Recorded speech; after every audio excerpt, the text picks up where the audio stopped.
মাননীয় প্রধানমন্ত্রী জনাব তারেক রহমান আমাদেরকে প্রথমে বলেছেন যে আমরা 7 দিনের মধ্যে একটা প্ল্যান তৈরি করার জন্য, যে আমরা দ্রুত নাগরিকদের যে প্রায়োরিটি ভিত্তিতে যে সকল সমস্যাগুলি আছে সেই সমস্যাগুলি নির্ধারণ করে একটা প্ল্যান 7 দিনের মধ্যে তৈরি করা এবং আগামী 6 মাসের মধ্যে সেই প্ল্যানটা বাস্তবায়ন করার জন্য আমাদেরকে নির্দেশ প্রদান করা হয়েছে। আমাদের সেই প্ল্যানের মধ্যে যেই বিষয়গুলি সবচেয়ে বেশি সেটা হলো যে আজকে বাংলাদেশে যে নারায়ণগঞ্জ সহ বিভিন্ন জায়গায় যে যানজট সমস্যা, তারপরে আপনার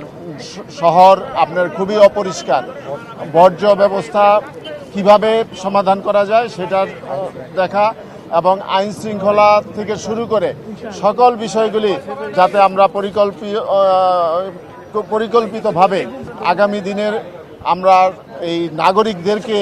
একটা দৃশ্যমান আমরা কিছু করেছি বা তাদের জন্য করছি সেই জিনিসটা যাতে দেখাতে পারি সেটার জন্য আমাদেরকে নির্দেশ দিয়েছে।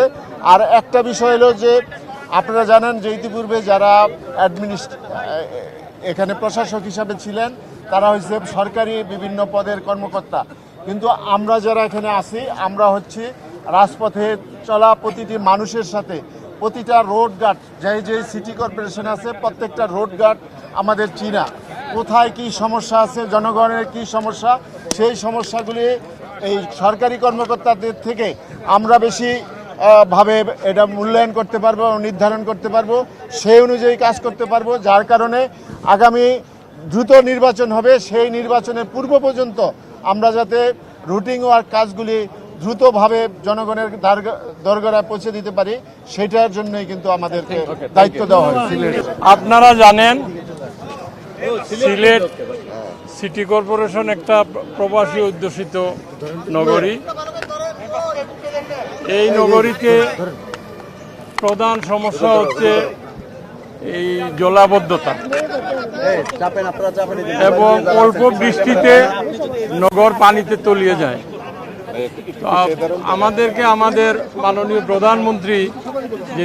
দিক নির্দেশনা দিয়েছেন প্রত্যেক সিটি কর্পোরেশনের যে সকল সমস্যা আমরা চিহ্নিত করব এই সমস্যাগুলোর সমাধানের জন্য আমরা প্ল্যান নিব। মোটা দাগে কিছু বিষয় উনি নির্দেশনা দিয়েছেন, যেগুলো পরিষ্কার পরিচ্ছন্ন রাখা, ডেঙ্গু মশা নির্মূল করা, শহরকে পরিষ্কার রাখা,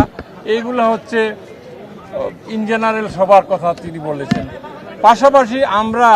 বিভিন্ন সিটিতে যারা দায়িত্বপ্রাপ্ত হয়েছি আমরা ওই সিটির সমস্যাগুলো চিহ্নিত করে জনগণের কল্যাণে নিজেকে কাজ করা। তিনি আরও বলেছেন আমাদেরকে আপনারা যে প্ল্যান করবেন সেই প্ল্যান মোতাবেক কাজ করবেন এবং আমাকে এই যে প্ল্যানিংটা আপনারা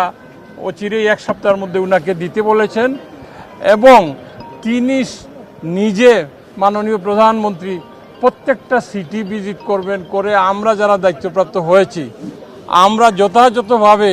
এই জনগণের কল্যাণে এই কাজগুলো করছি কিনা বা নগরবাসীর যে পুঞ্জীবিত সমস্যার সমাধান করবে আমরা কাজ করছি কিনা এই বিষয়গুলো উনি নিজের স্বচক্ষে দেখবেন, এই জন্য সব জায়গা সফর করবেন। ধন্যবাদ।